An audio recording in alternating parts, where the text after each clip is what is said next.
Et oui, derrière les QR codes se cachent des métiers. Bonjour, je suis Fatou Diallo, consultante chez GS1 France et aujourd'hui je vous amène découvrir mon travail. Pour comprendre mon rôle, il faut d'abord comprendre ce qu'est GS1. GS1 est une organisation internationale à but non lucratif présente dans plus de 150 pays. Notre but est de créer des standards en collaboration avec nos entreprises adhérentes afin de faciliter les échanges et parler le même langage partout dans le monde.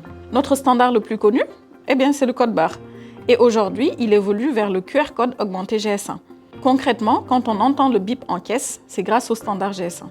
Moi, en tant que consultante, j'accompagne les adhérents dans la mise en place des standards GS1. Mon rôle, c'est de comprendre leurs besoins, analyser leurs processus existants en identifiant les points forts et les points à améliorer. Par exemple, une entreprise peut avoir des difficultés à gérer ses commandes ou ses stocks parce que les processus d'échange d'informations avec ses partenaires ne sont pas harmonisés. Mon travail consiste à identifier, avec l'aide des experts techniques GS1 France, où ça bloque et à m'appuyer sur un standard GS1 existant pour structurer ces échanges. Mon quotidien, c'est donc beaucoup de coordination avec les adhérents GS1 France, mais aussi avec les équipes internes. C'est ça aussi que j'aime dans mon métier, c'est qu'on peut être aussi bien sur le terrain avec les adhérents GS1 que dans une démarche d'expérimentation avec des projets pilotes. J'ai été consultante dans une autre entreprise et ce que j'aime particulièrement chez GS1 France, c'est qu'on travaille sur des cas très concrets et vraiment utiles pour nos adhérents.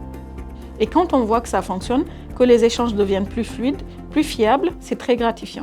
Si je vous raconte tout ça, c'est parce que GS1 France recrute. Alors, si vous avez envie de travailler sur des projets qui font vraiment avancer les choses, rendez-vous sur notre site carrière.